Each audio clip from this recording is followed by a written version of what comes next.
สื่อหรือสาอยู่ในอาซีสาวลาวผูกพันไมตรีร่วมสามัคคีฮักหอโหมกันหากสาดหากประเทศเฮาหากเจ้าปกเกตเกษาโหมหักห่วมศาสนาแต่โบราณมาหักษาดินแดนบ่ให้สัตว์ใดมาล้วนหาวีรบกวนญาติแย่งสิ่งเอาไผคืนเขามาลุนวายสู่จนตัวตายตานทานศัตรูสวยเสดสู้เลือดเนื้อเสื้อเผาฟื้นฟูกูเอาบรรเทาทุกข์การ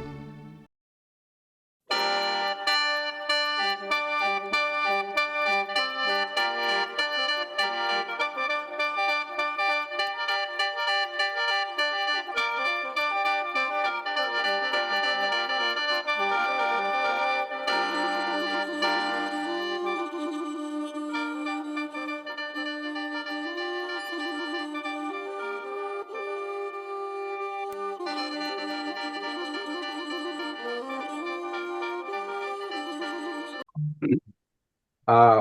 ก็ขอสบายดีพ่อแม่พี่น้องลาวเนาะผู้รับชมรับฟังที่ติดตามรายการของพวกเขาอันนี้ก็เป็นสถานีทีวีขององค์การพันธมิตรประชาธิปไตยลาวจากสหรัฐอเมริกาสำหรับแรงมื้อนี้ก็มีแต่ข้าพเจ้าและท่านยันตรีมณีวันข้าพเจ้าแม่นไม้กู้แพงดีจากเมืองเซเนโกรัฐแคลิฟอร์เนียเนาะก็แรงมื้อนี้เอียงกับยากับพวกเขาที่ติดตามรายการนํกันแล้วก็สิมีมากันดำเนินรายการเนาะเอาก่อนจะเข้ารายการก็ให้ท่านยันตรีถามสบายพ่อแม่พี่น้องลาวก่อนเอาก็เชิญท่านจันทรีเด้อ ขอขอบใจก่อนเดือนกับขอทำสบายที่ท่านไมโครเพ่งดีรองประธานพันธมิตรประชาธิปไตยในลาวจากสหรัฐอเมริกาข้าพเจ้าชันศรีมณีวันอยู่รัฐนอร์ทแคโรไลนาสหรัฐอเมริกาขอทำสบายดีเพื่อนสมาชิกพันธมิตรประชาธิปไตยในลาวจากสหรัฐอเมริกาสบายดีพ่อแม่พี่น้องลูกหลานอยู่ภายในประเทศลาวและอยู่ทุกมุมโลกนี้ที่ติดตามรับฟังรายการขององค์การพันธมิตรประชาธิปไตยในลาวจากสหรัฐอเมริกาที่ส่งออ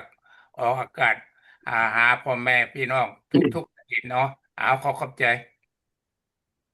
โอเคเนาะก็สำหรับแรงมื้อนี้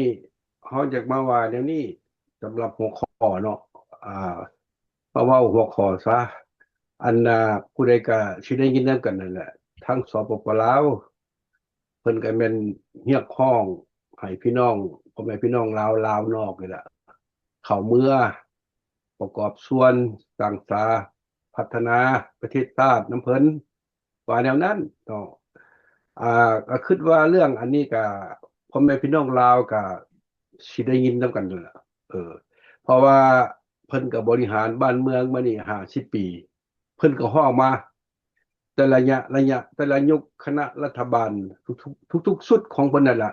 แล้วก็คณะทุกๆคณะประธานประเทศของเพิ่นน่ะเพิ่นก็ฮ้องเรียกร้องให้ลาวนอกเมืองประกอบสวนบัดนี้อยากพวกเขาก็มีความเห็นเนาะเขาก็อยากถามคืนว่าสิ่งที่เพิ่นนั่นร้องเรียกร้องเมืองนี่ก็เขาจะว่าแนวนี้แล้วก็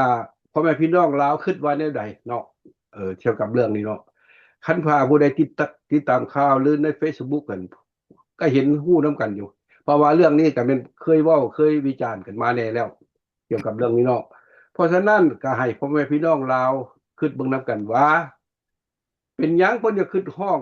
เรียกร้องหาลาวนอกเมืองประกอบสวนอยากว่าดังนี้เพิ่นคิดเห็นได้ใดเกี่ยวกับพวกเขานี่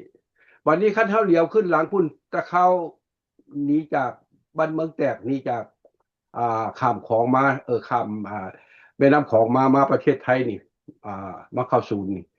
แล้วก็เฮาคิดเบิ่งดู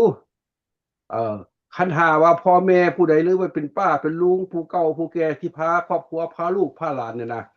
ข้ามเสี่ยงตายเอาชีวิตเป็นเดิมพันมาเนี่ยสิเข้าใจดี แต่บางพวกลูกพวกหลานเกิดมาในรุ่นนั่นน่ะหลังจากกที่5นี่ที่ว่ามาน้ำพ่อน้ำแม่หรือว่าตะกี้ตะข้าวอันข้ามของกันน้อยๆนี่ที่บ่เขาบ่น่ะผู้เรื่องโบราณแนวใดคันเขาเหลียวขึ้นหลังนี่พวกเขานี่รอดตายได้พ่อแม่พี่น้องสิได้มาอยู่ประเทศที่3ที่มาสร้างชีวิตใหม่อยู่ประเทศที่3เนี่ยแต่ว่ารอดตายกลายเป็นมันโชคอันดีที่สุดของพวกเขาเด้มาตั้งถิ่นฐานอยู่ต่างประเทศอย่างว่าแนวนั้น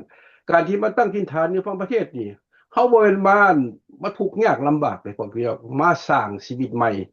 เริ่มสร้างชีวิตอันใหม่คันมันเริ่มสร้างชีวิตอันใหม่เฮามานี่มาหาประเทศที่เจริญทุกสิ่งทุกอย่างทุกด้านเรื่องการศึกษาการทำมาหากินเวียกงานต่างๆที่เขาเฮ็ดไปไกลแล้วที่บ่ว่าประเทศใดก็อย่าที่เป็นประเทศฝรั่งเศสบ่อเมริกาบ่ออสเตรเลียบ่แคนาดาบ่ออสเตรเลียบ่ญี่ปุ่นบ่นิวซีแลนด์บ่หรือว่าเกาหลีใต้ต่างๆนี่ล่ะที่ว่าเพิ่นรับเอาอพยพพวกเขาไปเนาะบัดนี้เฮาเบิ่งผู้ใดก็มีฐานะดีบ่3-40 ปีมา50 ปีมานี่ผู้ใดก็มีพื้นฐานอันดี มีอันฐานะอันดีมีครอบครัวอันดี มีเวียกมีงานทับประกัน แล้วก็ได้พาลูกพาหลานมาตั้งชีวิตใหม่ มีการศึกษาที่ดี และก็ได้เฮ็ดเวียกเฮ็ดการนำผู้แทนก็มีรัฐมนตรีก็มีเห็นบอกอันนี้ทุกประเทศเขาเห็น อันนี้แหละเป็นความเก่งกล้าของอพยพลาวนอก อยากว่าอย่างซั่นเด้เพิ่นก็เห็นแล้วติว่าอันดีท่าแห้งของเขานี่พวกเขาเนี่ยมีสติสมองปัญญาและความรู้ที่ดีพร้อมนั้นพวกเขาก็มีทุนหอนพวกเขาก็มีทุนหอนเขามีท่าแห้งดีหลายที่สุดอยากว่านั้นบัดนี้เด้ตะกี้ตะก่อนเวลาเฮาหนีมานี่เพิ่นว่าเฮานี่เป็นคนบ่ดีปฏิการแม่นว่าคันเวลาขับของนี่ผู้ใดโชคบ่ดีเห็นนี่แม่นว่ากองร้อนนั่นล่ะเขตนั่นล่ะยิงทิ่มหมดตายน้ำแม่น้ำของเป็นเดียรดาษอันนี้นี่พวกลูกพวกหลานอันน่ะเกิดมาในรุ่นสิบ่ฮู้บ่เห็นดอกแต่ว่าผู้ใดพ่อแม่พี่น้องผู้ใดป้าลุงผู้ใดที่ว่าเพิ่นผ่านเหตุการณ์นี้มาเพิ่นสิเข้าใจดีข้ามคลองนี่นบมือจะเป็นหอนเอาแต่สิเฮ็ดเพื่อยังเพื่อเอาชีวิตรอดเพื่อความปลอดภัย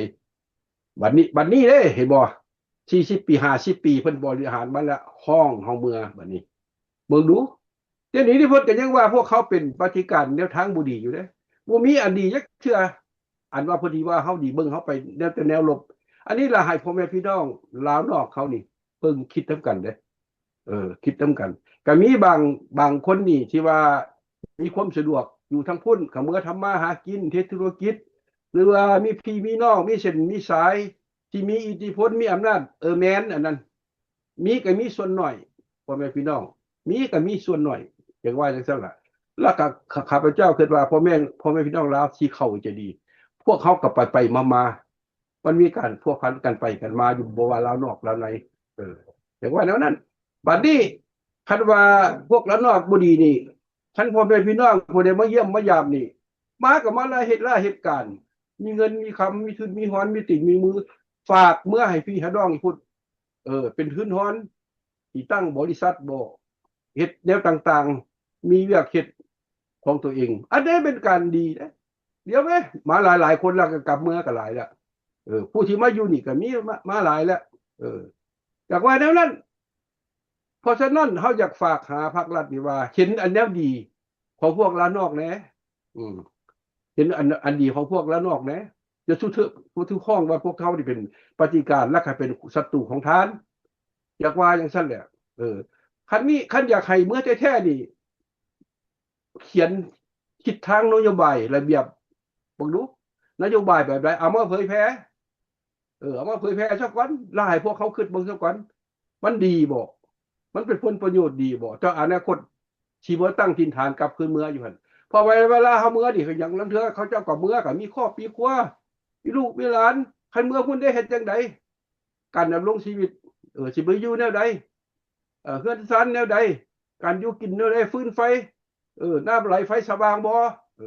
คือเดี๋ยวนี้มันบ่เป็นจังซั่นเศรษฐกิจเด้เศรษฐกิจลาวก็ตก ย่ำแย่บ่มีอันดีจักกันบัดนี้เดี๋ยวเบิ่งคนลาวอยู่ในประเทศท่านก็หนีออกไปซอกเวียกมาซอกเวียกอยู่ต่างประเทศดีอันที่มึงแหละอยู่ประเทศไทยล่ะสภาพผู้ใดก็ฮู้เบิดเออเขาเบิ่งเดียวเบิ่งแล้วมันบ่เห็นอันใดอันสิดีสิก้าวหน้าสิเมืองสร้างสรรค์พัฒนาเขาเมืองนี่ก็ยังเสี่ยงเอาได้นะถ้าบ่ดีนี่เขาสิว่าเขาเป็นปฏิการคนบ่ดีเป็นนักสืบสอบแนมของจักรพรรดิอเมริกาก็ว่าไปจังซั่นอันนี้แหละเบิ่งแล้วมันบ่มีความปลอดภัยมันบ่มีความกระตือรือร้นที่เมื่อสร้างสรรค์พัฒนานะภาครัฐอันนี้อยากให้ฝากหาภาครัฐเด้บ่แม่นว่าพวกเขาบ่มีบ่เบิ่งเด้พวกเขาก็เบิ่งคือกันคิดอ่านคือกันอยากให้ฮู้นํกัน อันนั่นแหละและก็บางคนก็มีบางกลุ่มมาสักส่วนหรือว่าเมื่ออยู่พุ่นเมื่อลาวพุ่นแล้วก็ไปเว้าอยู่พุ่นว่าต่างหน้าพวกลาวนอกนี่เออ ต่างหน้าลาวนอกเมื่อต่างหน้าอันนาเด้ไปเว้าเอาซื่อๆลาวนอกบ่ฮู้เรื่องจังว่าจังซั่นล่ะว่าเพิ่นเป็นต่างหน้าที่อันเป็นหยังคณะพวกสร้างสาอันกาลาหักชาติบ่สร้างชาติสร้างเสื้อแพงชาติเพิ่นก็ว่าจังซั่นไปไผก็เห็นนํกันข่าวๆเนาะอันนี้ล่ะเฮาเอามาเว้าเพื่ออยากให้พี่น้องลาวนี่คิดนำกันเด้อแล้วพวกเขานี่บ่ได้เบิ่งพวกอันลาวในเป็นอันน่ะเป็นทางบ่ดีเขาบอกว่ายามใดเฮาก็ว่าลาวนอกลาวในนี่ดีสามัคคีกันดีแต่ว่ามันมาขัดกันอยู่บนดีเด้อพ่อแม่พี่น้องหลายเป็นเรื่องการเมืองเด้อบ่ว่าการเมืองของคณะรัฐบาลเพิ่นอยู่ลาวแนวนึงของคนสังคมนิยมคอมมิวนิสต์เผด็จการวันนี้เราอยู่ประเทศเสรีประชาธิปไตยอันนี้ล่ะการเมืองมันไปนํกันบ่ได้คันการเมืองไปนํกันบ่ได้มันก็มีแนวคิดคือกันเฮาก็อยู่บนพี่ดุลฟ้าหลายปีนานแล้วความลึงเคยต่างๆแล้วก็ความสะดวกต่างๆมันก็อยู่นี่เบิดจากว่าเดี๋ยวนั้นอันนี้นี่ข้าพเจ้าก็บ่ได้ห้ามผู้ใดผู้นั้นดอกตามใจแต่ว่าเฮาเว้าตามเหตุและผลตามความเป็นจริงตามสภาพการแนวนั้นเขาจะว่าจังซั่นแหละเพราะฉะนั้นอยากให้ภาครัฐดีก็คนคิดเบิ่งแหน่บ่แม่นแต่สิย่องเอาแต่ตัวเว้าแต่ดีแต่โตเขาก็ฮู้ว่าภาครัฐบริหารบ้านเมืองไปแนวใดมันดีบ่ดีเด้พวกเขาเข้าใจดีว่าประชาชนเราเข้าใจดีบ่ว่านอกมาไหนคือกันอันเนี้ยที่ว่ามันอันข้าพเจ้านี่ว่าจังซี่อันนับมือนึงเป็นเรื่องที่ว่ามันกีดกั้นอุปสรรคนี่เป็นเรื่องการเมืองตัวนี้แหละสำหรับข้าพเจ้าเข้าใจเพราะไปพี่น้องลาวเพิ่นสิเข้าใจคือกันเป็นเรื่องการเมืองอันนี้มันไปนํกันบ่ได้เลยแนวคิดเพราะว่าอยู่พุ่นทางภายในพุ่นก็เฮียนกันแนวนึงเรื่องแนวคิดการเมืองการสร้างสรรค์พัฒนาเพิ่นอบรมแนวคิดหรือว่าพวกหนุ่มน้อยล่ะเกิดใหม่อย่าลืมมานี่ล้างสมองคิดอันว่าหาว่าเรานอกดีบ่ดีเรานอกเป็นปฏิการเรานอกเป็นศัตรูเพิ่นว่าจังซั่นแต่ฮอดอันนี้ก็ยังบ่ทันเว้ายังเทื่อบ่มีการเปลี่ยนแปลงบ่มีจักเทื่อว่าอัน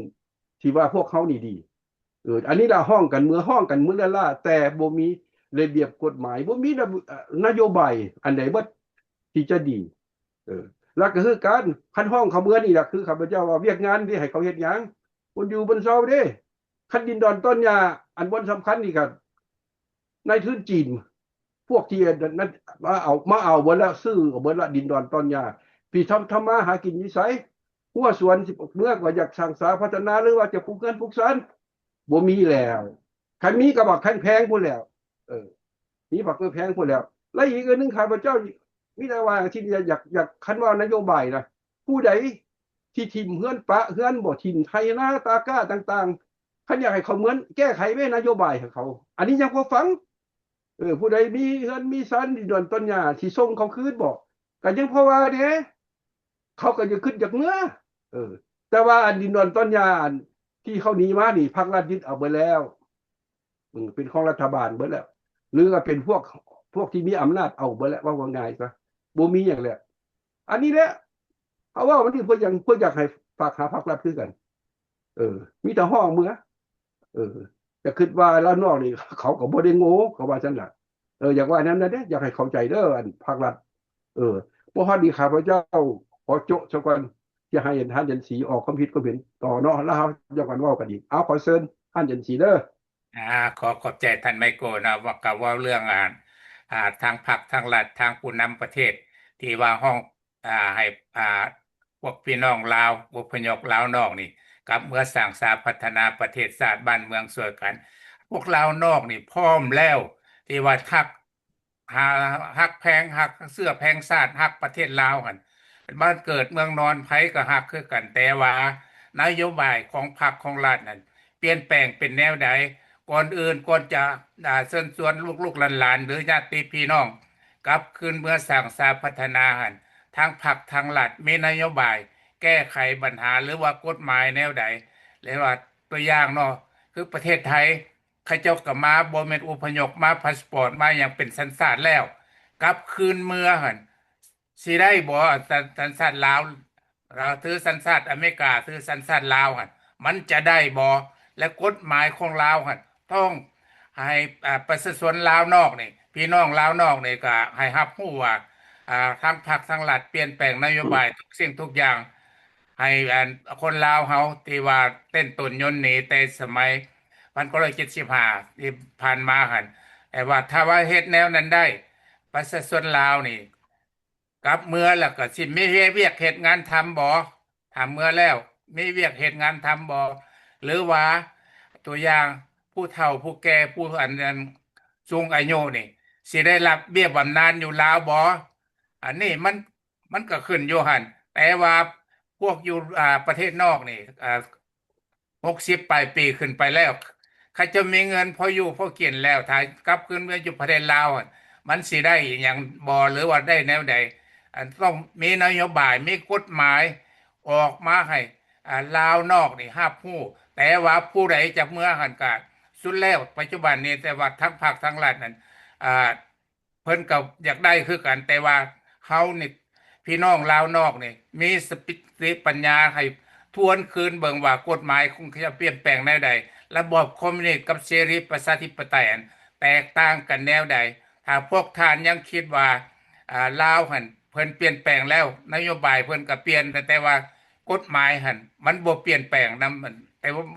ทั้งโลกเขาให้โลกเขารับรู้ว่าให้สหประชาชาติหรือว่านั่นเขารับรู้ว่าลาวเปลี่ยนแปลงกฎหมายแล้วลาวนอกลาวในนี่ให้สร้างสาพัฒนาร่วมกันมันไม่อย่างสร้างศึกษาหรือว่าแลกเปลี่ยนกันได้ถ้าว่าเป็นแนวนั้นประชาชนลาวนี่อยู่ต่างประเทศนี่เขาเจ้าก็มีความรู้ความสามารถลูกๆหลานๆนั่นมีความรู้ความสามารถถ้าว่าประเทศลาวหั่นเปลี่ยนแปลงกฎหมายแล้วก็อยากได้ลูกๆหลานๆเมื่อสร้างสาพัฒนาหั่นแปลว่าอันนี้ข้าพเจ้าเห็นดีนํถ้าว่าเจ้าห้องเมื่อซื่อๆนี่เรื่องเทื่อก็เมื่อแล้วคัดแข้งคัดขาหรือว่าบ่ถูกใจเพิ่นก็จับไปฆ่าทิ่มหรือว่าอ่าทำลายสิ่งต่างๆค่ะมันก็มีหลายแล้ววางยาให้กินตายนั่นก็มันมีจำนวนหลายแล้วว่าพวกลาวนอกที่ว่าเมื่อเยี่ยมยามประเทศชาติตนเองเนี่ยกลับมาก็ตายอยู่กลางทางอยู่น้ำเดินยนต์ก็มีอันนี้ข้าพเจ้าก็เคยเห็นมาผ่านมาหลายแล้วอันนี้ข้าพเจ้าผู้หนึ่งที่ว่าอยากเมื่อประเทศลาวหั่นถ้าว่ากฎหมายลาวหั่นเปลี่ยนแปลงให้มันได้มีกฎระเบียบกฎนั้นอย่างศักดิ์สิทธิ์ว่ากฎหมายหั่นให้มันเป็นกฎหมายแท้บ่แม่นสิว่ากฎหมายหลอกลวงเว้าแนวหนึงเปลี่ยนแปลงไปแนวหนึงถ้าจะเฮ็ดไปแนวหนึงให้เปลี่ยนแปลงไปแนวหนึงเพราะว่าพวกคอมมิวนิสต์มันบ่มีความจริงจักเทื่อถ้าว่ามีความจริงใจแท้ก็ให้เปลี่ยนกฎหมายแล้วก็ห้องลูกๆหลานๆกลับเมื่อสร้างสาพัฒนาประเทศชาติปัจจุบันนี้คันสิเว้าแล้วประเทศลาวหั่นเป็นหนี้เป็นสินเจ๊กหั่นมหาศาลแล้วเดี๋ยวนี้เจ๊กคุมกิจการอยู่ลาวหั่นหมดแล้วแต่ปัจจุบันนี้ที่ดินดอนต้นหญ้าบนไหนหรือว่านั่นบนไหนก็เป็นของเจ๊กของนั่นหมดแล้วถ้าว่าลูกหลานกลับคืนเมืองหั่นมันสิไปเฮ็ดหยังได้พัฒนาหยังได้หรือว่าพวกที่มีเงินมีนั่นสิไปสร้างโรงจักรโรงงานบ่สร้างบริษัทต่างๆมันจะไปสร้างได้อยู่บนไหนอันนี้อยากให้พังทั้งพรรคทั้งรัฐนั่นพิจารณาว่าดัดแปลงกฎหมายถ้าว่าพวกท่านเฮ็ดได้ลาวนอกนี่อาจจะเมืองสร้างสาพัฒนาช่วยกันแต่ทุกๆคนก็เป็นห่วงบ้านเกิดเมืองนอนคือกันอันนี้อยากให้ทั้งพรรคทั้งรัฐหรือว่าผู้นำสปปลาวหั่น ให้คำนวณถึงแดนละคันเว้าแล้วให้เฮ็ดตามเหมือนที่ว่าเว้ามาถ้าเว้าแล้วเฮ็ดบ่ได้หันบ่ต้องเว้าเพราะว่ามันเกิดมาหลายปี50 ปีผ่านมาแล้วเพราะว่าทั้งพรรคทั้งรัฐนั่นเขาจะเว้าตัวอยู่ทีมห้ายใส่แต่ลาวนอกนี่เป็นผู้ขายชาติขายแผ่นดินเอาแผ่นดินนี้ให้พวกทานเบิ่งแบบพวกออกจากประเทศลาวมาแต่1975บ่ได้ถือหยังมาจากอันมีแต่ตนกับโต เสือคาคิงตัวนั้นมาสร้างสรรค์พัฒนาอยู่ต่างประเทศนี่จนมีอยู่มีกินแล้วก็เลี้ยงลูกหลาน มีความรู้ความสามารถ อันนี้ก็อยากขอฝากขอฟังพ่อแม่พี่น้องลาวบ่แม่นว่าลาวนอกลืมประเทศชาติลืมพ่อแม่พี่น้องเฮายังฮักกันลาวต้องฮักลาวเท่านั้นเอาขอขอบใจ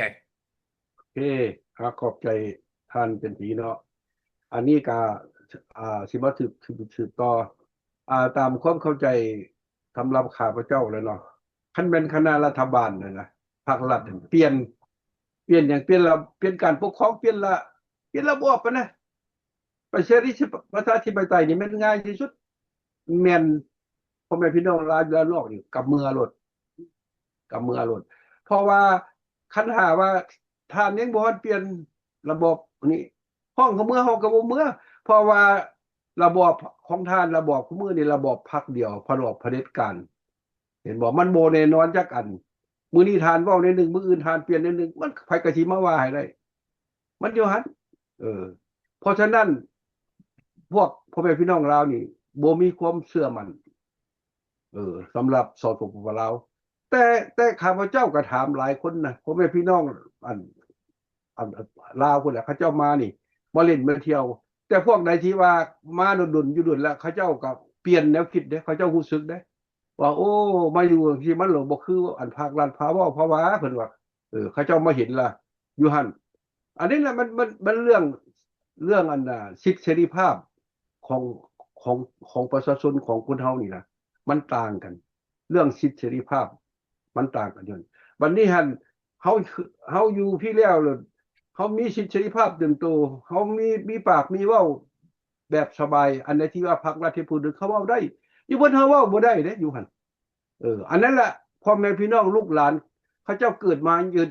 างเขาเจ้าก็ฮู้มีความกดดันแบบนั้นเขาเจ้าก็เลยบ่กล้าเว้าว่าย่านเว้าง่ายๆล่ะบางคนเขาเจ้าก็ยังเว้าหัวว่าหยังอันน่ะผู้หญิงถือผ้านี่นะถือผ้าเด็กน้อยนี่มันย่านมันจะอยู่ในท้องพุ่นแหละเขาเจ้าว่าซั่นเด้เพราะหยังพ่อแม่มันพาย่านเขาเจ้าว่าจังซั่นเด้มันย่านเขาเจ้าว่าซั่นเด้วันนี้คือเด็กน้อยอยู่นี่แล้วมันอันน่ะพวกเยาวชนมันได้เรียนศึกษาอยู่อเมริกานี่แหละอยู่นี่เขาบ่ให้อันน่ะเขาสอนเด็กน้อยนี่เขาอันน่ะปลูกได้คิดเด็กน้อยบ่ให้การตัวเขาเรียนกันแต่ประถมอันน่ะคุณเด้แต่อันน่ะอนุบาลนั่นประถมพุ่นเขาเรียนให้เด็กน้อยนี่เด็กน้อยอเมริกาเขาเรียนเขานี่ให้สัตย์ซื่อเด้บ่ให้ตัวมันอยู่หั่นแล้วเขาก็สอนเด้สอนวิธีรักษาเขาเฮ็ดแนวใดมันบ่เป็นอันนั้นเด้บ่เป็นคืออันอยู่ฮักสปปลาวพุ่นแปลว่าอยู่นี่เขาให้เปิดกว้าง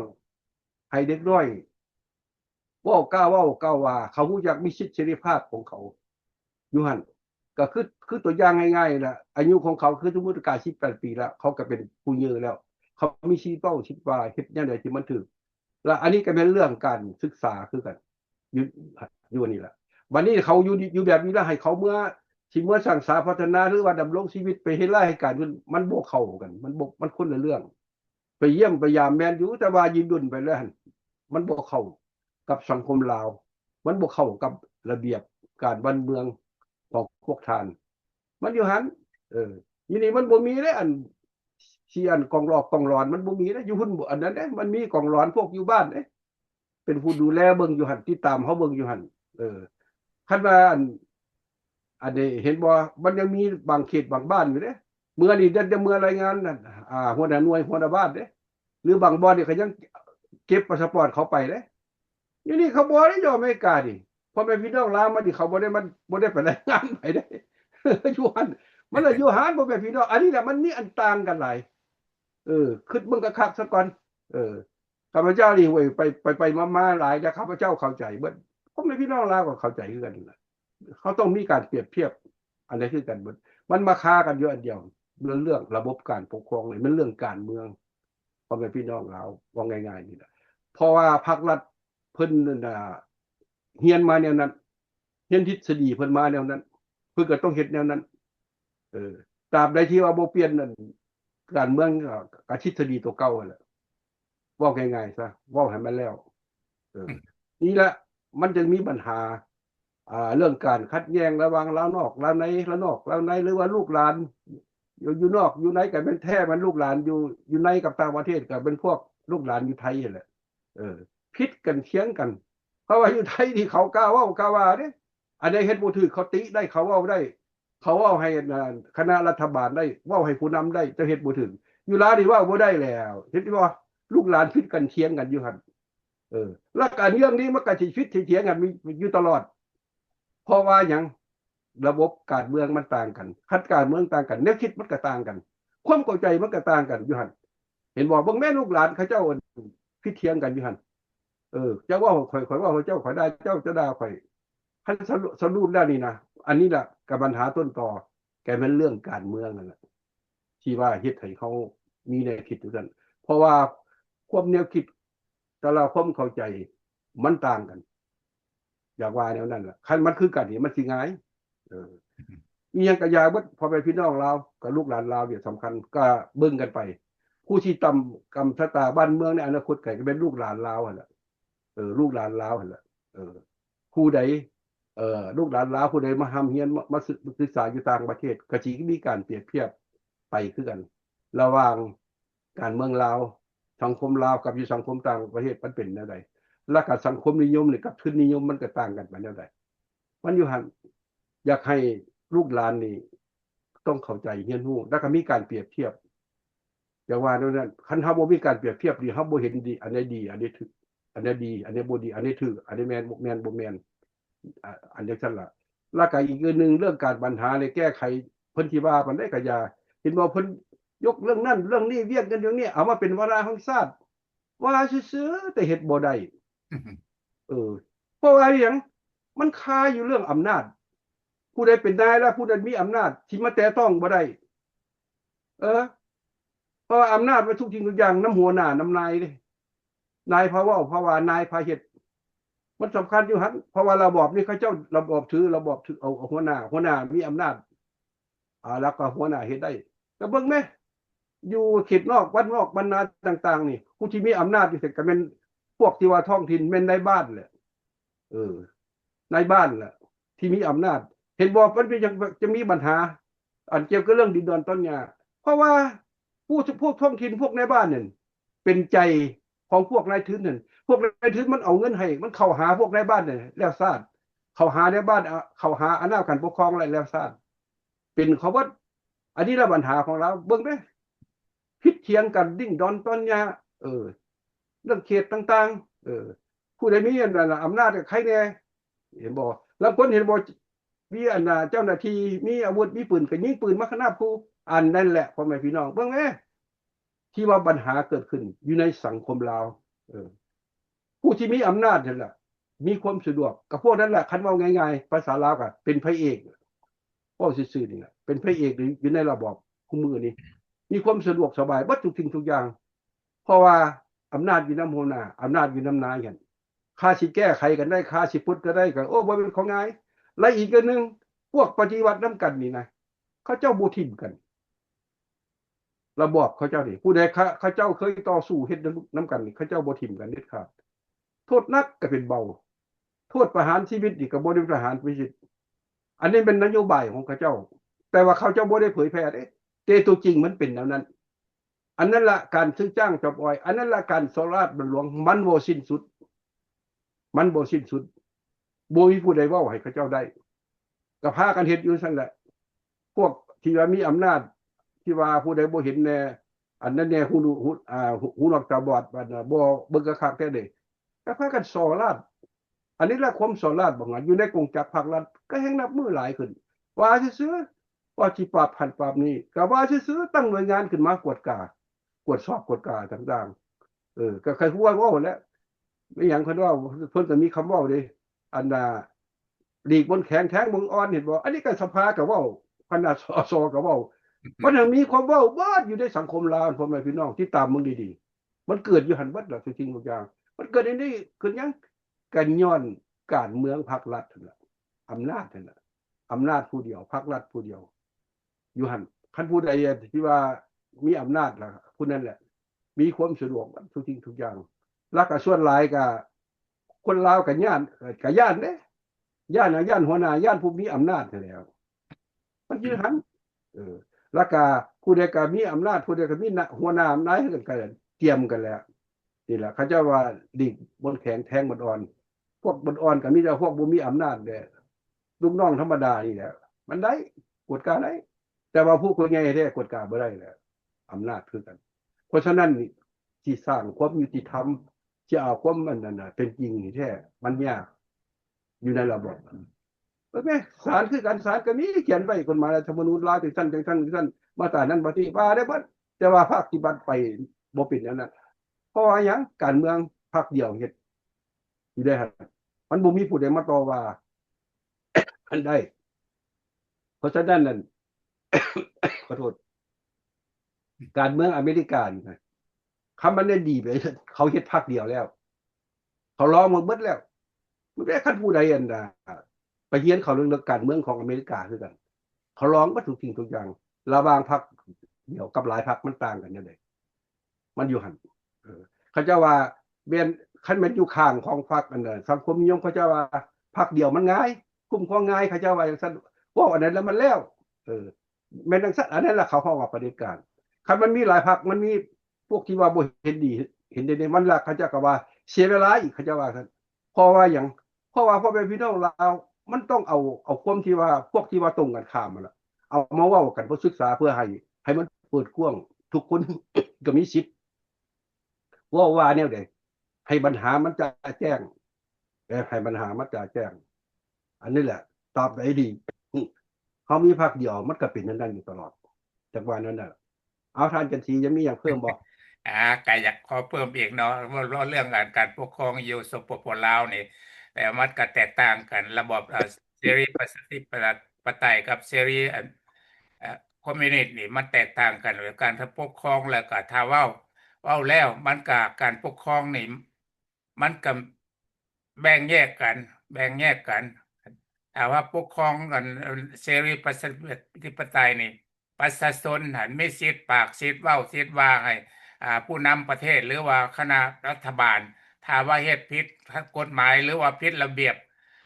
ของประเทศชาติเนี่ยเขาเจ้าก็มีการโจมตีการเว้ากันว่าหรือว่าการประท้วงกันขึ้นได้แต่ระบอบคอมมิวนิสต์นี่ว่าประชาชนน่ะบ่มีสิทธิ์บ่มีอำนาจหยังจะต่อว่าทางพรรคทางรัฐได้ถ้าพรรครัฐเว้าแล้วก็ให้แล้วไปหมดส่วนอันนี้มันก็ระบอบของคอมมิวนิสต์เป็นแนวนั้นถ้าว่าสปปลาวนี่ถ้าว่า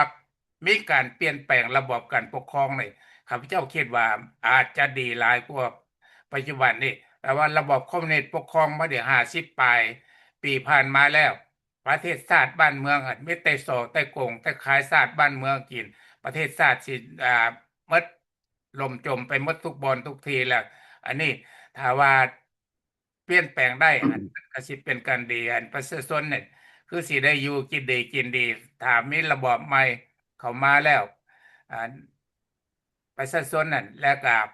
ลาวนอกลาวในนี่ก็คือสิผูกสายสัมพันธ์ไปมาหาสู่ค้าขายหรือว่าเมื่อสร้างสาพัฒนาช่วยกันได้ดีหลายกว่าระบบการปกครองปัจจุบันนี้พวกท่านก็เคยได้ยินบอกว่าท่านน่ะเจ้าสุพรรณวงศ์เพิ่นก็บอกแล้วว่าพวกอพยพพวกลาต้นนี้เป็นคนดีเมื่อพวกเรียกอำนาจมันเป็นคนบ่ดีนั่นเพิ่นก็บอกอยู่แล้วเด้แต่ว่าก็คือท่านนั่นเพิ่นเว้ามาหั่นก็ให้พวกท่านเอาไปคิดไปนั่นเบิ่งว่าท่านสุพรรณวงศ์เพิ่นเว้าถูกหรือบ่ถูกเพราะว่าลาวนอกหั่นมีแต่คนดีๆเด้อันนั้นที่ออกตนออกมาแต่ว่าอ่าแนวลาวรักชาตินี่ตนไปแนวลาวรักชาติเนี่ยมีคนดีคนหยังบ่ล่ะขี้ลักมักซกแล้วก็เอาปุ้นเงินธนาคารบดปุ้นเงินนั่นไปรษณีย์ตนออกไปหั่นก็มาเป็นผู้นำประเทศชาติ คนขี้รักนั่นมันเป็นผู้นำประเทศชาติมันก็รักอยู่คือเก่านั่นแหละพ่อแม่พี่น้องลาวเอ้ยให้พากันคิดกันอ่านเบิ่งว่าอ่าเหตุผลมันเป็นแนวใดประเทศชาติมันจึงล่มจมปัจจุบันนี้แต่ก่อน75ถามพวกพ่อพวกแม่พวกอาวุโสเพิ่นเบิ่งดูว่าแต่ก่อน75กับปัจจุบันนี้แตกต่างกันแนวใดสมัยแต่ก่อนบ่มีการพัฒนาคือปัจจุบันนี้ปัจจุบันนี้โลกเขาก้าวไกลไปแล้ว ประเทศลาวหันยังล่มจมอยู่ในพื้นดินพุ่นอีกจัก100 ปี1,000 ปีสิขึ้นไปหาหมู่ก็ยังบ่ทันหมู่อีกไปบ่ฮอดใจแล้วเพราะว่าหมดแล้วแผ่นดินแผ่นนั้นต้นหญ้าเป็นของชาติอื่นหมดแล้วพ่อแม่พี่น้องลาว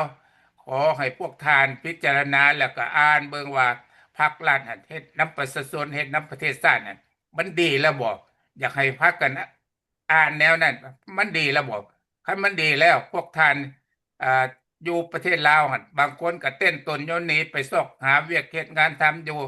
ประเทศบ้านใกล้เคียงหรือว่าบางคนก็หาพาสปอร์ตออกไปต่างประเทศแล้วก็บางคนก็กลับคืนเมืองบางคนก็ขอลี้ภัยขออันเป็นสัญชาติอื่นอยู่หั่นมันก็เป็นจำนวนหลายแล้วคนลาวเฮาปัจจุบันเนี่ยอยู่ในอเมริกาเนี่ยก็ยังหลายอยู่พวกมาพาสปอร์ตเนี่ยก็ยังค้างหลายอยู่ แต่ว่าผลสุดท้ายแล้วมันจะเป็นแนวใดก็อยากให้พ่อแม่พี่น้องลาวหั่นพิจารณาเบิ่งว่าปัจจุบันนี้ทางรัฐบาลอเมริกาเพิ่นก็เคร่งครัดว่าผู้ใดที่มาบ่ถูกกฎหมายหั่นขอให้รายงานทางรัฐบาลของเขาเจ้าเขาที่มีการช่วยเหลือการกลับบ้านกลับหยังบ่เอาโทษเอาหยังซั่นอันนี้มันเป็นความจริงแล้วถ้าว่าผู้ใดที่ว่าอยากกลับบ้านเกิดเมืองของตนเองหั่น มันบ่มีโทษมีหยังถ้าพวกท่านยังอยู่ต่อไปอาจจะมีปัญหาต่อไปเนาะเอาอยากขอฝากขอฟังพ่อแม่พี่น้องลาวที่ว่ายังตกค้างอยู่ในสหรัฐอเมริกาเนาะเอาเขาขอบใจ โอเค เอาจากเพิ่มอันหนึง อ่าผู้ใดก็ที่ได้ยินได้เห็นเนาะคำเว้าของท่านนั่นประธานท่านนั่นทองรุ่นนั่นเพิ่นก็ห้องก็เว้าอยู่ว่าให้ฟังประชาชนเด้อเอาประชาชนเด้อเป็นหลักเพิ่นก็เว้าอยู่ตลอด อันคำเว้าอันนี้นะสิเอาคำเว้าอันนี้ไปเว้าหรือเผยแพร่ในระบอบเผด็จการของท่านนั่นมันบ่เดินมันบ่ไป เออแสดงว่าคันว่าทั้งท่านเนี่ยท่านนี่ขี้ตัวเด้หรือว่าท่านบ่เข้าใจลัทธิมาร์กเลนินลัทธิสังคมนิยมลัทธิเผด็จการอยู่บ่จะถามคืนเด้เออเพราะว่าเจ้าเว้าอันนั้นแล้วเจ้าภาคปฏิบัติเป็นแนวอื่นเลี้ยวขึ้นหลังแม่แต่กี้เพิ่นก็บ่เว้านี่หาก็มาเว้าวังนี่แหละตกมาวันปี2ปีมานี่ให้ฟังประชาชนเด้อประชาชนเด้อเอาประชาชนเป็นใหญ่อยู่ใสเว้าซื่อๆอันความเว้าของท่านมันเป็นเรื่องการปฏิบัติอยู่ในค่ายเสรีประชาธิปไตยนี่เขาเอาประชาชนฟังประชาชนบัดนี้ท่านเอาไปเว้ามันบ่เข้าท่าเบิ่งแม่เหลียวขึ้นหลังพวกลูกหลอกลูกพวกอันนั้นถึกโชคบ่ดีนั่นน่ะเขาเว้า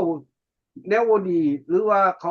บ่เข้าท่าแนวทิศทางนโยบายเหลียวเบิ่งเขาเป็นด้านลดเดี๋ยวเหลียวเบิ่งเขาเป็นแนวลบจับกลุ่มเขาหรือว่าอุ้มหายสาบสูญเป็นแนวนั้นประธานนั่นประธานนั่นท้องรุ่นที่มาเว้าเด้อเอาประชาชนเด้อฟังประชาชนอยู่มันบ่เข้าท่าจักว่าแนวนั้นเด้ อันนี้แหละคันว่าขึ้นไปราคานี่ไม่น่าทองมุนนี่ขี้ตัวประชาชนลาวแล้วอย่าจะลืมว่าเด้ประชาชนลาวคู่มือนี้มันมีนอกกับในเด้มันมีนอกกับในแล้วนอกกับในนี่เพราะว่าแนวคิดสติพน้องปัญญานี่เขาเจ้าเคยอยู่ในภาครัฐสอนเนี่ยใดสิสอนใดล่างสมองใดเขาเจ้าก็ไปท่านภาครัฐท่านพอคันบ่ไปเขาเจ้าก็ย่านบัดนี้ประชาชนลาวอยู่เสรีประชาธิปไตยมันต่างแล้วพ่อแม่พี่น้องบัดคู่อันมันตรงกันข้ามแล้วอันนี้แหละทานที่เว้าบัดได้ก็อยากประชาชนลาวก็บ่เชื่อมั่นทานมันอยู่หั่นเด้บ่แม่นทานสิขึ้นแล้วทานเว้าซื่อๆคันทานเว้าจังซี่นี่ทานบ่เข้าใจ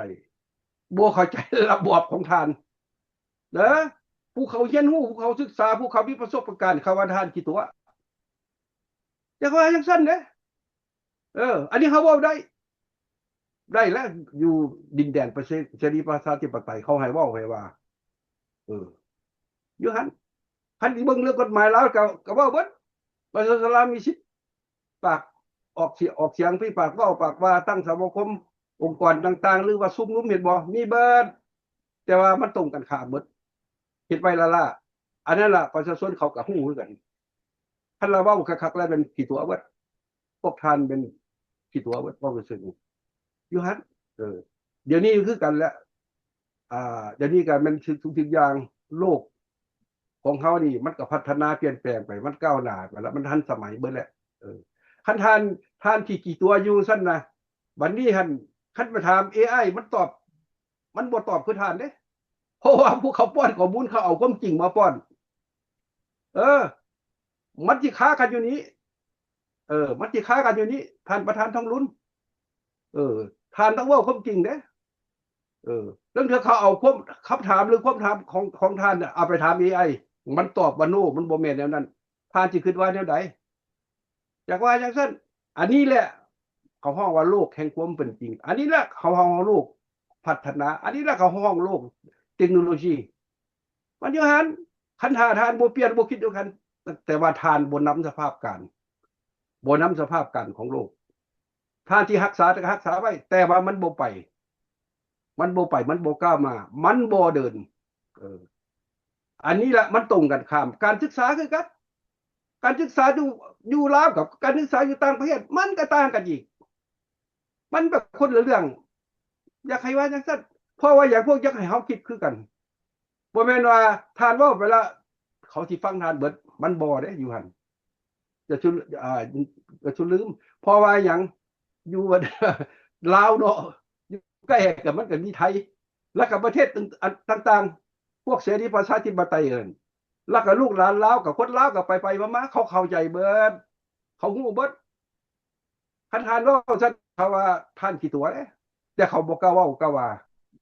มันอยู่หั่นอันนี้แหละการสร้างสาพัฒนามันจึงบ่ไปคันว่าเห็นดีซื่อๆเขาเว้าเอาเสียงซื่อแต่ตัวจริงแล้วมันบ่เป็นนั้นอันนี้แหละการสร้างสาพัฒนามันบ่ไปแล้วมันก็มีปัญหาในสังคมนี่การขี้ตัวบอกง่ายๆการเสาราชการขี้ตัวบอกง่ายๆล่ะก็ภาครัฐนั่นแหละขี้ตัวกันพากันเฮ็ดขี้ตัวทุกสิ่งทุกอย่างเพื่อเอาเงินเอาเงินเอาคำเข้าตัวเองเห็นบ่อันนั้นล่ะเสาราชที่ขี้ตัวต่างๆที่พวกโครงการก็ขี้ตัว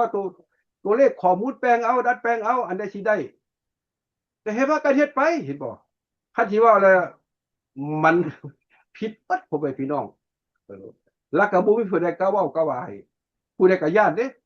เพราะว่าท่านเป็นนายท่านเป็นหัวหน้าท่านมีอำนาจเห็นบ่มีแต่พวกมีอำนาจแล้วเป็นพระเอกอยู่หั่นอยู่ในสังคมอันนี้แต่ว่าจังซั่นเบิ่งแม่พ่อแม่พี่น้องเห็นบ่แล้วมันก็แตกเป็นกลุ่มเป็นก้อนเป็นเส้นไผสายมันสายไผสายมันแหละอำนาจผู้ใดผู้มันนั่นแหละนี่แหละมันแบ่งพรรคพวกไปในตัวเองจากว่าจังซั่นตัวจริงมันเป็นจังนั้นเด้อันนี้ล่ะพ่อแม่พี่น้องลาวก็เปรียบเทียบได้เพราะว่าอยู่นั่นน่ะบอกว่านี่มา50ปีแล้วที่เข้าใจดีแล้วอันนี้ให้อันนี้ดีอันนี้บ่ดีและอีกอันนึงข้าพเจ้าจะขอเว้าอีกแน่ก็มีหลายคนมันประชาชนลาวนี่ก็ถามอยู่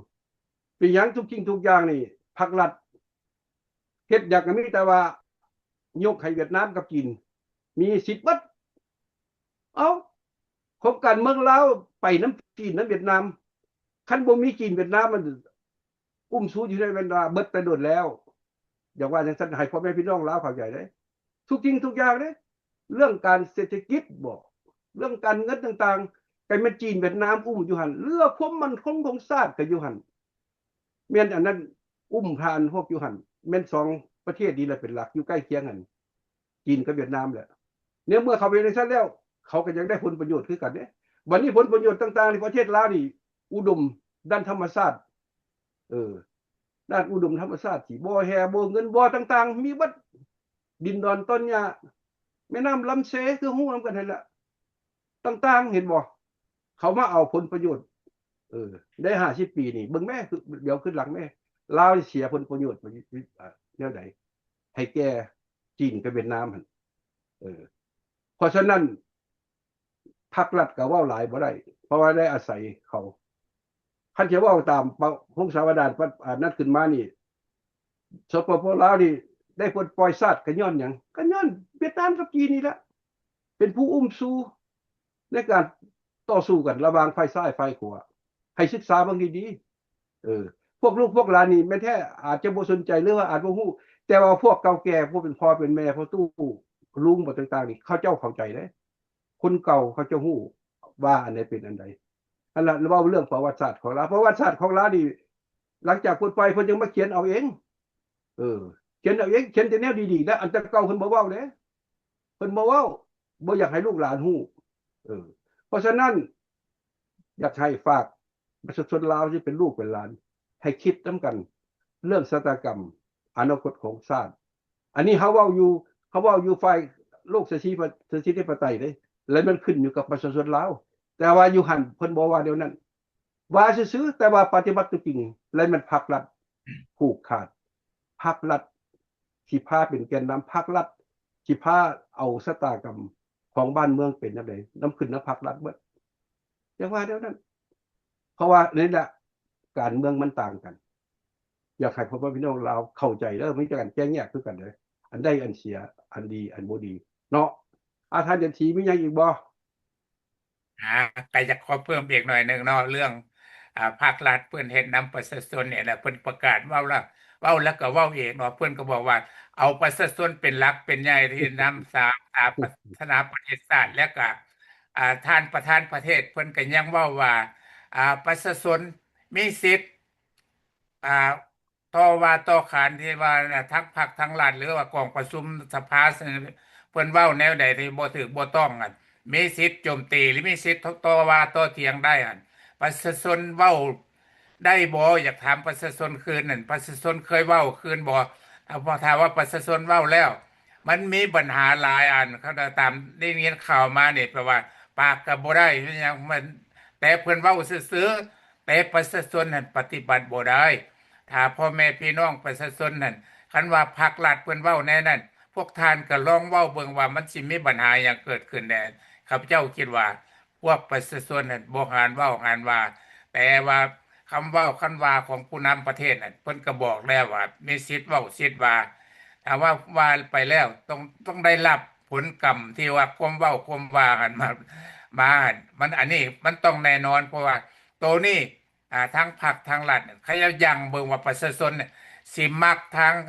อ่าระบอบของเพิ่นบ่หรือว่าสิมักทางเสรีประชาธิปไตยถ้าผู้ใดกล่าวว่าหรือว่าต่อต้านขึ้นมาหั่นผู้นั้นก็ได้รับโทษกรรมอย่างหนักถ้าว่ามีสิทธิ์เว้าสิทธิ์วางให้เพิ่นนั่นผู้ใดก็หายสาบสูญไปหมดทุกบ่อนแล้วก็ที่ว่าเว้าต่อว่าต่อขานทั้งพรรคทั้งรัฐแต่ว่าพวกอยู่ประเทศไทยเขาจะเว้าโจมตีแนวนั้นแนวนี้ความถูกต้องเขาจะว่าความถูกต้องบ่แม่นโจมตีเด้อพ่อแม่พี่น้องลูกหลานลาวพวกต่อว่าต่อขานเขาจะเว้าความจริงออกมาทางพรรคทางรัฐมันบ่มักความจริงว่าความจริงมาแล้วมันถูกของเขาที่ว่ากระทำแท้เหตุจริงเพราะว่าสร้างสาพัฒนาประเทศชาติมามันก็ล่มจมเมื่อตัวบอนสุธีแล้วปัจจุบันนี้หาทางรอดก็มันก็เป็นการยากแล้วอยากก็จังว่าเพิ่นอยากป้องกันพี่น้องลาวอพยพลาวนี่กลับคืนเมื่อสร้างสาพัฒนาช่วยกันแต่ว่ามันจะเป็นความจริงหรือบ่เป็นความจริงนั่นก็ให้พ่อแม่พี่น้องลาวติดตามเบิ่งว่าพวกท่านจะคิดแนวใดนำประเทศชาติบ้านเมืองถ้าพวกพรรคพวกรัฐเฮ็ดปกครองประเทศชาติอยู่คือ50 ปีผ่านมาแล้วมันได้หยังแดดมีแต่ลบลงเงินตาก็บ่มีราคาหยังเครื่องของหั่นประกาศราคาแพงๆขึ้นเบิดซุสิ่งทุกอย่างเครื่องอยู่คงกินก็เป็นนั่นไปหมดแล้วแต่ว่าทั้งแจกทั้งนั้นมาเฮ็ดสร้างสาพัฒนาต่างๆเอาแต่เคมีอะไรอย่างลงมาเบื่อประชาชนตายเป็นเท่าใดผ่านมาแล้วพวกท่านก็คงจะฮู้ดีอันนี้ขอให้เอาไปคิดไปอ่านเบิ่งพวกเฮาก็อยากขอฝากขอฟังพ่อแม่ลูกหลานลาวอยู่ภายในประเทศนั่นให้เอาไปคิดพิจารณาเอาเองเพราะว่าพวกเขามาอยู่ต่างประเทศแล้วก็ด้วยความเป็นห่วงเป็นใยพ่อแม่พี่น้องประเทศชาติบ้านเมือง ที่ว่าถูกคุกคามถูกระบอบคอมมิวนิสต์ปกครองมาใน50 กว่าปีมาแล้วเขาขอฝากขอฟังลูกหลานเกิดไม่ใหญ่รุ่นไป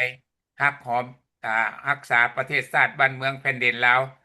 สู้ให้แต่ว่าพรรคคอมมิวนิสต์เอาไปขายไปนั่นในต่างชาติเมื่อนั้นอันนี้อยากขอฝากขอฟังเท่านั้นแหละเอาเขาเข้าใจโอเคเอาก่อนจะจากกันเนาะข้าพเจ้าจะขอเพิ่มอันหนึงเนาะอืมอยากเพิ่มว่าในนี้วันนี้ก็ยกเอาตัวอย่างละเห็นลูกหลานนี่แหละพวกสาวหนุ่มนี่เขาพิษเขาเถียงเขาด่ากันอยู่ใน Facebook กันบอกหลายๆระหว่างลูกหลานอ่าอยู่ลาวในแล้วก็ลาวนอกกับพวกลูกหลานอยู่ไทยเนาะเอาว่าง่ายๆซะด่ากันอยู่หั่นล่ะเพราะว่าหยังเพราะว่าพี่น้องคันที่เว้าตามระเบียบหลักการนโยบายของสังคมนิยมนั่นน่ะของระบบเผด็จการของสปปลาวล่ะเฮาเว้าแตะต้องบ่ได้แตะต้องอันใดแตะต้องทิศทางแนวนโยบายของพรรคแตะต้องผู้นำแตะต้องผู้ที่มีอำนาจนำพาหั่นบ่ได้เด็ดขาดล่ะอันนี้เว้าซื่อๆเด้คันผู้ใดมาเว้าแนวอันแตะต้องอันนั้นว่าถูกผิดบ่อันนั้นล่ะมันจะกันมีการฝากเสียงผิดกันบัดนี้ลูกหลานลาวผู้เขามาอยู่ไทยโดนแล้วมันเว้าเห็นบ่ที่ว่าอันนี้เฮ็ดบ่ถูกมันเว้าอยู่หั่นวันนี้ผู้ใดที่ว่าพ่อพักรัฐท่านก็เว้าให้กันอันนี้แหละมันผิดมันเถียงกันระหว่างชาวหนุ่มลาวกับในประเทศกับชาวหนุ่มอยู่ไทยผู้ใดก็จะเห็นนํกันอยากให้เข้าใจเพราะว่าหยังระบอบการเมืองทิศทางนโยบายแนวคิดมันต่างกันเพิ่นบ่ยอมรับระบอบเผด็จการอันนี้บ่ยอมรับผู้แนวคิดที่แตกต่างเจ้าแนวคิดแตกต่างเขานี่บ่ยอมรับเห็นบ่พรรครัฐบ่ยอมรับเด้เบิ่งแม่ผู้ใดเว้าได้ตรงกันข้ามหรือว่าไปแต่ต้ององค์การจัดตั้งหรือว่าผู้ใดผู้หนึ่งที่ว่าเฮ็ดผิดนี่ถือว่าเจ้าเป็นศัตรูเบิดตีราคาเป็นนักโทษการเมืองเบิดละคันตายไปผู้นี้ถึงปัญหาแล้วก็บ่มีการสอบสวนอันเป็นโทษการเมืองแล้วซาดอยู่หั่นอันนี้ล่ะแล้วก็เฮ็ดให้ลูกหลานลาวย้านแหละพวกได้อีกบักนั้นเว้าแต่ต้องพรรครัฐบักนั้นเว้าได้ตรงกันข้ามมันตายแล้วเด้ให้ท่านเห็นบ่เบิ่งแน่ลูกหลานลาวให้เข้าใจเด้ออันนี้ข้าพเจ้าเบิ่งอยู่ในหั่นใน Facebook ได้หยังผิดเถียงกันด่ากันอยู่ซั่นล่ะอันนี้ล่ะเพราะว่าหยังมันต่างการเมืองมันต่างแนวคิดมันต่างความเข้าใจมันต่างอยากให้ว่าจังซั่นกล้าฝากหาพรรครัฐนั่นแหละคิดเบิ่งอ่านเบิ่งมันแม่นบ่หรือบ่แม่นถ้าว่าไม่เป็นที่ต่อไปนี่มันก็สิมีปัญหานี้ต่อไประหว่างลูกหลานลาวนี่เพราะว่าเขามาทำมาหากินคืออยู่ไทยนี่หรือว่าทำมาหากินอยู่เกาหลีใต้บ่ญี่ปุ่นเขาไปเบิ่งลูกจะดีแนวคิดไปแนวนึงความเข้าใจไปแนวนึงเขาให้สิทธิในการปกป้องสิทธิในการเฮ็ดสิทธิในการท่วงที่เจ้าเฮ็ดบ่ถูกเขาเว้าได้อยู่ลาวเว้าบ่ได้เด้อยู่หั่นอันนี้ละมันมีอันแตกต่างกันสุดท้ายมันก็เป็นเรื่องการเมืองอยากให้ลูกหลานลาวเข้าใจอันที่ผิดเถียงกันด่ากันอยู่หั่นข้าพเจ้าเบิ่งแล้วเอาไปเอามานี่มันผิดมันเถียงมันด่ากันอย่างย้อนพวกเขามันอยู่คนละข้างย้อนเขาอยู่คนละข้างลูกหลานลาวก็เป็นอยู่แบบสังคมนิยมเผด็จการแบบภาครัฐนั่นบัดนี้ลูกหลานลาวอยู่ต่างประเทศก็คืออยู่ไทยแหละมันก็มีสิทธิเสรีภาพในการปากเว้าเพราะว่าไทยบ่แม่นเผด็จการบ่แม่นคอมมิวนิสต์ไทยเป็นเสรีประชาธิปไตยมันเว้าได้มันเฮ็ดได้มันว่าได้มันต่างพ่อแม่พี่น้องเพราะฉะนั้นล่ะให้เซาผิดเถียงกันลูกหลานเอ้ยเว้าซื่อๆนี่ล่ะข้าพเจ้าก็เบิ่งอยู่เนาะอยากว่าแนวนั้นเอาท่านจะทีวีหยังบ่ครับหมดเวลาเฮาแล้วก็ขอโอเคเนาะก็ถึงเวลาแล้วก็บ่ฮ้อนนี่เฮาก็อยากอำลาพระจากเนาะสำหรับแรงมื้อนี้กะว่าอาทิตย์หน้าเฮาจึงมาเว้ากันใหม่เนาะเฮามีเรื่องดีๆก็มาสนทนากันใหม่เนาะสำหรับแรงมื้อนี้เฮาอยากขอว่าลาก่อนเนาะลาสิสวัสดิ์เอาท่านจังซี่เอาลาเนาะโอเคเด้อเอาบ๊ายบายพ้อกันใหม่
50 years ago today, on December 2nd, 1975, marked the end of the Kingdom of Lao and the establishment of the Lao PDR.